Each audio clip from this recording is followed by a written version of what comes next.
This is the VOA Special English Technology Report. The Obama administration is leading an effort to deploy what some people call liberation technology in repressive countries.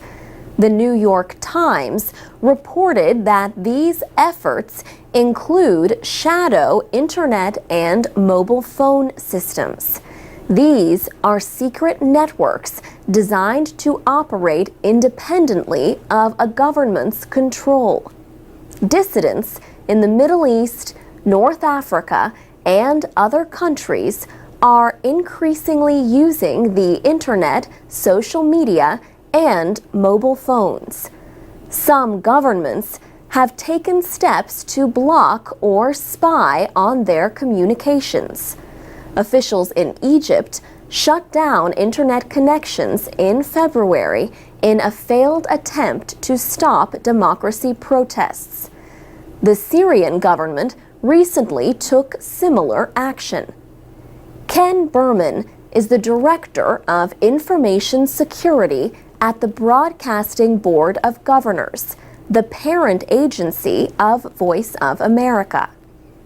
He says the State Department is looking at ways for cyber dissidents and activists to communicate among themselves using independent networks. The New York Times reported that one of these projects is known as Internet in a Suitcase. The idea is to put equipment in a suitcase that could be secretly transported across a border. Then it could be used to quickly establish a wireless internet connection over a wide area. Another project seeks to avoid Taliban interference with cell phone networks in Afghanistan by using towers on American bases. VOA has its own anti-censorship programs led by Ken Berman.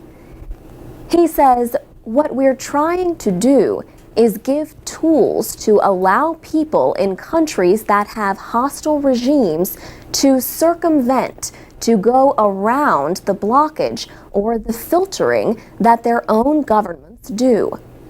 During a speech in February, Secretary of State Hillary Clinton called internet freedom one of the grand challenges of our time.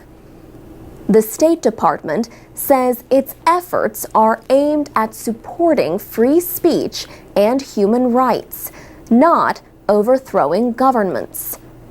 Ken Berman says whether or not these two things can be separated is a source of continuing debate. An educated population is what I think these tools strive for. Whether that will lead to government change, whether that will lead to internal reform, it depends on the country.